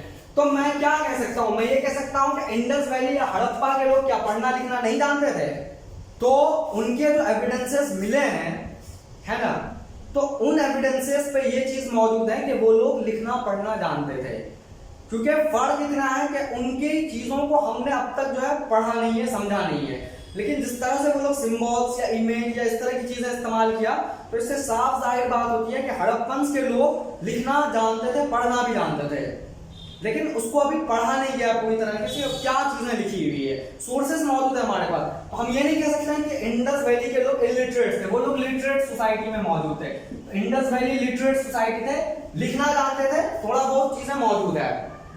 जिस दिन पढ़ लेंगे इंडस, जो जितने भी रिसर्चर्स हैं वो काम कर रहे हैं इंडस वैली के ऊपर, जिस दिन जो है उनके स्क्रिप्ट को पढ़ लिया जाएगा, इंडस वैली के स्क्रिप्ट को, तो हमारे पास और ज्यादा इंफॉर्मेशन होगा। जो आप पढ़ रहे हैं ना हिस्ट्री के अंदर इंडस वैली, तो जो इन्फॉर्मेशन है वो हमारे पास लिमिटेड इन्फॉर्मेशन है, क्योंकि उनके स्क्रिप्ट को नहीं पढ़ा गया है। जिस दिन उनके स्क्रिप्ट को पढ़ लिया जाएगा, इंडस वैली के स्क्रिप्ट को, तो हमारे पास बहुत सारे सोर्सेज हो जाएंगे इंडस को समझने के लिए, इंडस वैली सिविलाइजेशंस को। तो हम कह सकते हैं कि लिटरेट सोसाइटी है। जब लिटरेट सोसाइटी हो गई तो जाहिर सी बात है लिटरेट सोसाइटी को कहां रखा जाएगा? प्रोटो हिस्ट्री के अंदर रखा जाएगा, क्योंकि पढ़ना लिखना जान लिए।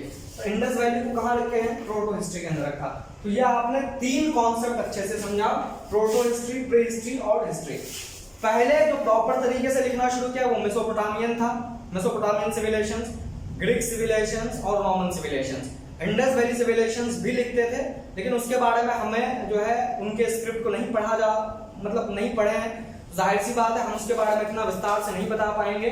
बाकी जो है अशोका से प्रॉपर जो है वो राइटिंग सिस्टम्स इंडिया के अंदर शुरू हो गए।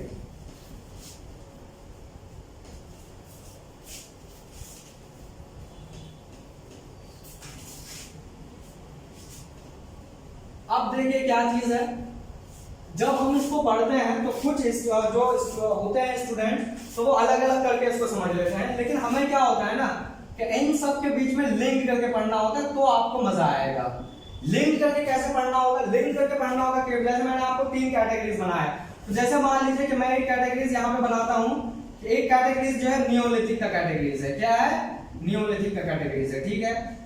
तो मैं बता दूं कि नियोलिथिक के अंदर किस चीज का इस्तेमाल करते थे, तो आप कहेंगे कि अर्ली नियोलिथिक के अंदर स्टोन्स का प्रयोग किया लोगों ने, और फिर बाद में जब डेवलपमेंट हुआ तो वो लोग मेटल्स का इस्तेमाल किया। और मेटल्स कौन सा सबसे पहले इस्तेमाल हुआ?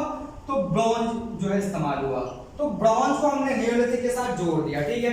वैसे ही आप कह सकते हैं कि इंडस वैली की सिविलाइजेशन की शुरुआत हुई, तो इंडस वैली के लोग जो आयरन के बारे में नहीं जानते थे, तो कौन सा वो लोग मेटल्स का, पत्थर का इस्तेमाल नहीं करेंगे, शहरों के अंदर बसना शुरू हो गए थे, तो कौन सा इस्तेमाल करेंगे? तो चाहे वो लोग ब्रॉन्ज का इस्तेमाल करते थे, चाहे वो लोग जो है कॉपर का इस्तेमाल करते थे, लेकिन वो लोग जो है आयरन के बारे में नहीं जानते थे।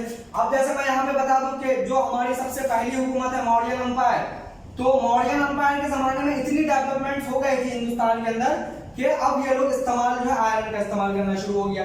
तो मैंने क्या काम किया कि तीनों से लिंक करके आपको बताया। तो जब आप हिस्ट्री पढ़ें तो अगर इस तरह से लिंक करके पढ़ेंगे तो आपका हर कॉन्सेप्ट जो है क्लियर हो जाएगा। ये तो रही जो है इसकी बात। अगर मैं आपको बता दूं राइटिंग सिस्टम को, तो मैं अगर आपको बता दूं नियोलिथिक को कहां रखेंगे, तो आप जाहिर सी बात बोलेंगे कि नियोलिथिक के अंदर लोग जो है लिखना भी नहीं जानते थे और पढ़ते भी नहीं थे, तो लिटरेट सोसाइटी तो था नहीं। कैसी सोसाइटी थी तब? इलिटरेट सोसाइटी थे, तो जाहिर सी बात है उस सोसाइटी को हम कहां रखेंगे, उस सोसाइटी को हम प्री हिस्ट्री के अंदर रखेंगे। तो प्री हिस्ट्री का यहाँ पे कॉन्सेप्ट बन गया। अब मैं यहाँ पे बता दूं कि अशोका जब हुकूमत कर रहे थे इंडिया के अंदर, तो अशोका के जमाने में राइटिंग सिस्टम भी आ गई थी और लिटरेट सोसाइटी भी था। तो इस सोसाइटी को कहां पे रखेंगे, तो आप कहेंगे कि इसको हम प्रोटो हिस्ट्री के अंदर रखेंगे। तो कहने का मतलब है कि हम अलग अलग करके पढ़ते हैं, लेकिन अगर आपस में इसको लिंक करके पढ़ेंगे तो ज्यादा बेहतर तरीके से हिस्ट्री को आप समझ पाएंगे। ठीक है, तो ये कॉन्सेप्ट जो है आपका क्लियर हो गया। अब देखिए कि अब क्या क्या चीजें इसके अंदर हमें जो है डिटेल्स में समझानी है। केवल हम इस पे जो है वीडियोस विस्तार से भी बनाएंगे, पहली रीति को पूरा डिटेल्स में पढ़ेंगे। और जैसे आपने अगर मॉडर्न इंडियन हिस्ट्री देखा पार्ट 1 पार्ट 2 पार्ट 3 करके, तो हम इस तरीके से जो है इसको कवर करेंगे इंशाल्लाह। ठीक है, एक एक चीज कॉन्सेप्ट कराएंगे, सोर्सेस क्या है, सोर्सेस को लेके क्या क्या प्रॉब्लम्स हो रही है एंशिएंट इंडियन हिस्ट्री के अंदर, आर्कियोलॉजिकल जो है डेवलपमेंट्स क्या क्या हुए इंडिया के अंदर, है ना। तो हम पूरा जो एक एक चीज को विस्तार से यहाँ पे बात करेंगे। ठीक, अगर मैं ये बताऊं कि इसके अंदर क्या क्या सिलेबस होता है, एग्जाम कोई भी कॉम्पिटिटिव लेवल एग्जाम्स के अंदर आप बात कर लें, कोई भी कॉम्पिटिटिव लेवल्स एग्जाम्स के बारे में बात कर लें, चाहे आप जो है एसएससी के बारे में बात करें, चाहे आप जो है बिहार पब्लिक सर्विस कमीशन, चाहे उत्तर प्रदेश सर्विस कमीशन, चाहे union public service commission UPSC, चाहे जो है आप जो है CGL combined graduation level test जो होता है, चाहे आप किसी भी बैचलर डिग्री के बारे में बात कर लीजिए, कोई भी कॉम्पिटिटिव लेवल्स एग्जाम्स के अंदर अगर बात करेंगे तो जो एंशिएंट इंडिया का जो सिलेबस होता है आपको ये सब चीजें पढ़नी ही पढ़नी है, क्योंकि अगर आप नहीं इस सिलेबस को कवर कर पा रहे हैं तो फिर आपके लिए जो थोड़ा मुश्किल हो जाता है। तो सिलेबस क्या क्या होता है, कौन कौन सी चीजें हमें जो है वो डिस्कस करना होता है। तो अगर आपने जो है वो अर्ली कॉन्सेप्ट देखा, पैलियो मेसो नियोलिथिक, वो तो आपको पढ़ना ही पढ़ना है। उसके बाद की अगर हम कॉन्सेप्ट की बात करें तो उसमें सबसे इंपॉर्टेंट जो चीज होते हैं वो इंडस वैली सिविलाइजेशन होता है, जिसपे बहुत सारे क्वेश्चंस आते हैं। और इंडस वैली सिविलाइजेशन को दो पार्ट्स में पढ़ते हैं। एक तो हम पढ़ते हैं इसको 3000 बीसी से, जो कि आप टाइमलाइन समझिए 3000 बीसी से शुरू करते हैं, और फिर एक हम इसको शुरू करते हैं 2600 बीसी से, और फाइनली जो है इंडस वैली सिविलाइजेशन जो है 1900 बीसी के अंदर जो है ये पूरी तरह से क्या करके डिक्लाइंस कर गए। ठीक है, तो ये एक इंपॉर्टेंट टॉपिक्स है। लेकिन अब सवाल है कि इंडस वैली में क्या क्या होंगे। तो जितने भी कॉम्पिटिटिव लेवल्स एग्जाम्स होते हैं तो उसमें जो है सवाल डिक्लाइंस पे पूछते हैं कि इतनी बड़ी सिविलाइजेशंस है ना, जो इंडस वैली सिविलाइजेशंस है, तो वो कैसे डिक्लाइन हो गई है ना, इसके कारण क्या क्या है, कॉजेज आप बताएं, मतलब क्यों खत्म हो गई। आप जानते हैं कि बहुत सारे इकोनॉमिकल कॉजेज हैं, बहुत सारे पॉलिटिकल कॉजेज हैं। पॉलिटिकल कॉजेज तो वैसे कम है, लेकिन हम पॉलिटिकल कॉजेज को भी डिस्कस करेंगे। एनसीईआरटी के बुक में या बहुत सारी किताबों में लिखा हुआ है कि आर्यंस आने की वजह से इंडस वैली सिविलाइजेशन की खात्मा हो गई, क्योंकि गुजरात वाले एरिया के अंदर बहुत सारे हड्डियों के ढांचा मिले, स्केलेटन्स मिले हैं, जो इस बात की तरफ इशारा करते हैं कि वो सारे स्केलेटन जो है आर्यंस से बिलोंग्स करता है। तो आर्यंस के इन्वेजन्स की वजह से, आर्यंस के आने की वजह से हड़प्पन लोग या इंडस वैली सिविलाइजेशन के लोग का खात्मा हो गया। लेकिन कुछ हिस्टोरियंस इस बात से डिसएग्री करता है और वो कहता है कि आर्यंस की वजह से इंडस वैली का खात्मा नहीं हुआ है, क्योंकि आर्यंस आने से 400-500 साल पहले ही जो है वो इंडस वैली खत्म हो गई है। तो कहने का मतलब है कि इंडस वैली सिविलाइजेशन कैसे खत्म हुई, तो इसके कारण पे सवाल आते हैं एग्जाम्स के अंदर। कोई भी कॉम्पिटिटिव एग्जाम उठा के देख लीजिए, इसमें सवाल पूछते हैं। तो अगर कारण के बारे में बात करें तो एक मेन कारण तो इकोनॉमिकल कॉजेज हैं आपके। सेकंड में जो है एनवायरमेंटल कॉजेज हैं। एनवायरमेंटल कॉजेज का मतलब एनवायरमेंट के चेंज होने की वजह से, जो कि एक मेजर फैक्टर्स हैं, मेजर फैक्टर्स हैं। ठीक है, और एक जो है आपका कॉजेज है पॉलिटिकल कॉजेज। तो हमें जो इकोनॉमिकल या जो एनवायरमेंटल कॉजेज हैं जिसकी वजह से हड़प्पन सिविलाइजेशन खत्म हो गए, ये दोनों आसानी से चीजें समझ में आ जाती है। लेकिन जो पॉलिटिकल कॉजेज है ना, जो सियासी कारण है, जो राजनीतिक कारण है, कुछ लिखते हैं, तो इसको लेके बहुत ज्यादा डिबेट्स है हिंदुस्तान में। उन सारे डिबेट्स पे हम जो है विस्तार से आपको समझाएंगे कि इंडस वैली, तो ये सारी जो है सिविलाइजेशंस हैं आपका। ठीक है, फिर ये तो पहला क्वेश्चन हुआ, फर्स्ट क्वेश्चन हुआ। सेकंड क्वेश्चन इसके अंदर जो है क्वेश्चन नंबर 2 अगर पूछे कि इंडस वैली के अंदर क्या क्या सवाल मुमकिन है, तो इसमें इंपॉर्टेंट साइट्स पूछते हैं। क्या पूछते हैं? इंपॉर्टेंट साइट्स के बारे में, कि कौन से साइट सबसे पहले उभरकर सामने आया। तो जैसे मान लीजिए कि आप लोग कह रहे हैं कि हड़प्पा जो है सबसे पहले साइट से जो इन सब शहरों में मिला, फिर लोथल, कालीबंगन, नाथीगिरी, धौलावीरा वगैरह ये सब मिल जाएगा। ठीक है, लेकिन सबसे पहले हड़प्पा। हड़प्पा आज का मौजूदा कौन सा स्टेट्स में है, ये एक सवाल यहां से पूछा जाएगा।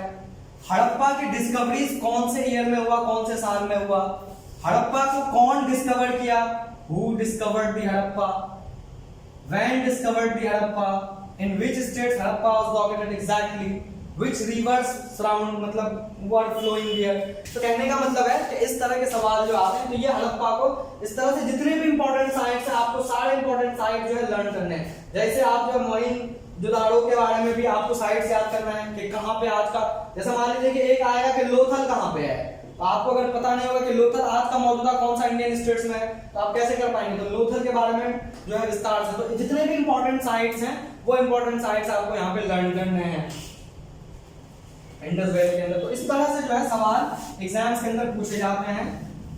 तो ये तो आपका फर्स्ट हुआ जो आपको विस्तार से यहाँ पे डिस्कस करना है इंडस वैली सिविलाइजेशंस के ऊपर। तो आपका एंशिएंट इंडिया के अंदर जो सिलेबस है ना, कोई भी कॉम्पिटिटिव लेवल्स एग्जाम्स के अंदर मैं हर चीज डिटेल्स पे यहाँ पे डिस्कस करेंगे, लेकिन हम जो है इसको पार्ट 2 वीडियोस पे डालेंगे। जैसे हम पैलियोलिथिक मेसोनियो को पूरा डिटेल्स पे हम विस्तार से जो हर चीज को डिस्कस करेंगे, तो हमारा जो है वो पार्ट वाइज वीडियोस अपलोड होता जाएगा, ठीक है।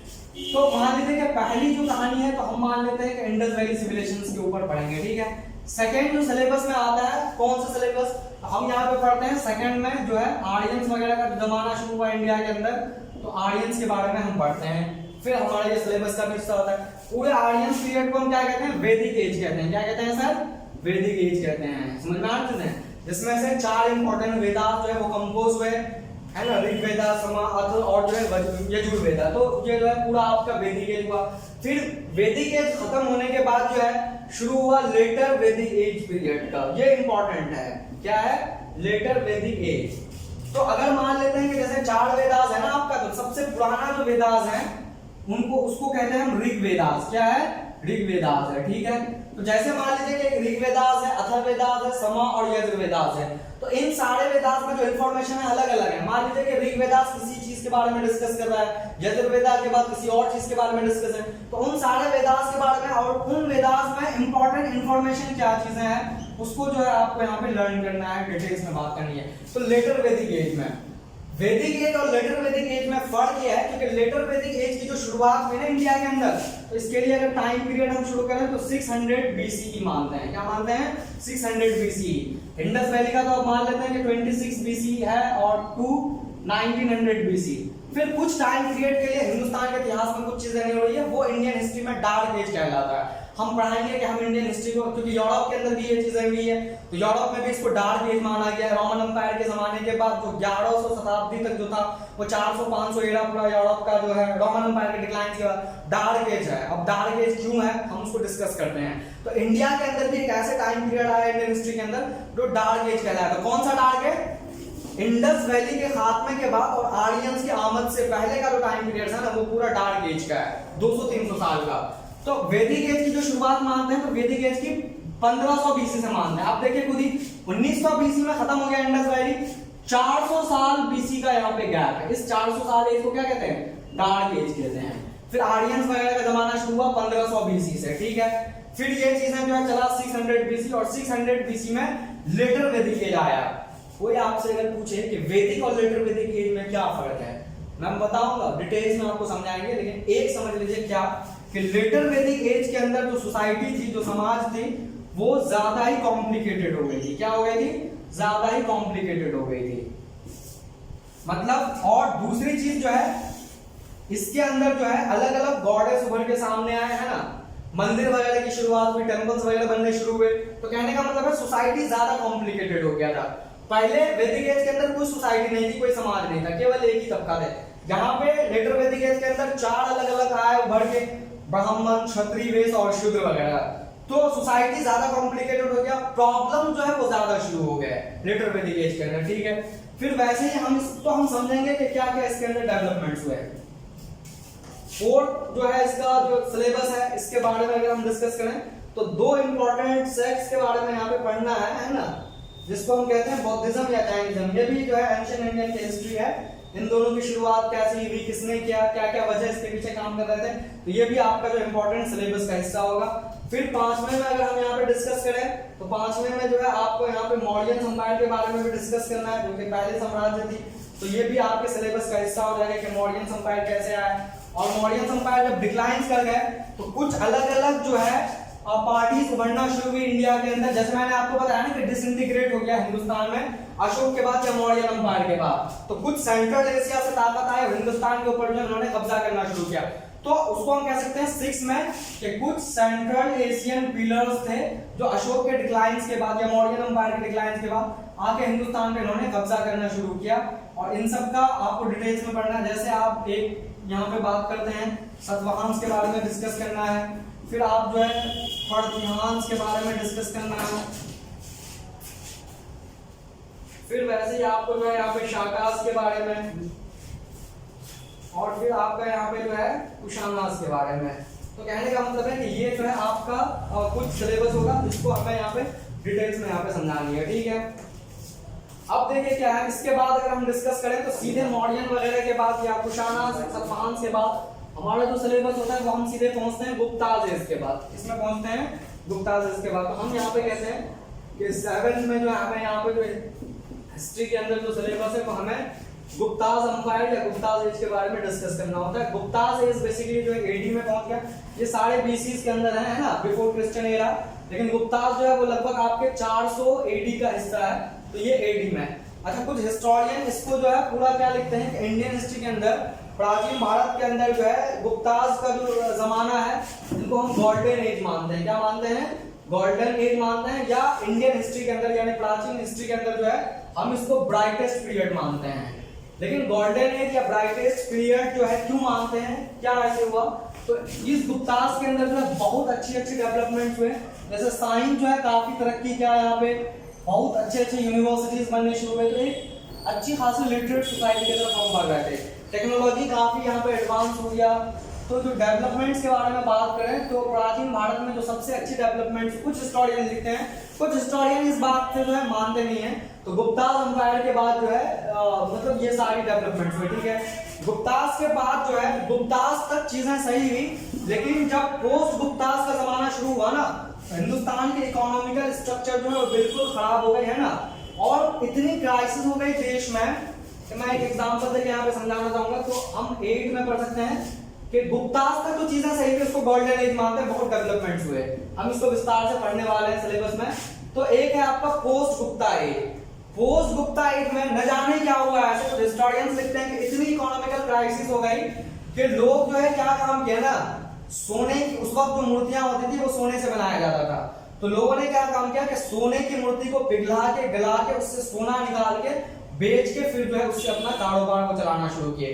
तो मतलब नौबत यहां तक आ गई थी कि मंदिरों से सोने की जो है वो मूर्तियां निकालते थे और उसको गलाया जाता था, और उससे जो सोने धातु जो होते थे उसको निकाल के जो है फिर वो मार्केट में बेचते थे, फिर जो है वो चलती थी। तो ये पोस्ट गुप्ताज की मतलब यह है कि पोस्ट गुप्ताज ये जो है हिंदुस्तान के मतलब प्राचीन भारत के अंदर सबसे पहली इकोनॉमिकल क्राइसिस देखने को मिला। इसके पीछे क्या वजह थी हम इसको विस्तार से बात करेंगे, और इकोनॉमिकल क्राइसिस को समझने के लिए हमें थोड़ा वर्ल्ड हिस्ट्री पे फोकस करना होगा, ठीक है। तो इकोनॉमिकल क्राइसिस ये चीजें हुई, ठीक। फिर पोस्ट गुप्ताज के बाद हम और भी छोटी छोटी रीजनल ताकत है उसको पढ़ेंगे, और फिर हम आ जाएंगे कि हमें जो है एज ऑफ हर्षवर्धन के बारे में जो है समझना है। और आप जानते हैं कि हर्षवर्धन जो है 647 में, और जैसे मैंने पहले कहा कि ये जो है आपके लास्ट रूलर जो है वो थे एंशिएंट इंडिया के अंदर, ठीक है। तो हम एक एक करके इंशाल्लाह जो है इसको सिलेबस को क्या करेंगे, कवर करेंगे, और हम पूरा पैलियोलिथिक से पढ़ना शुरू करेंगे।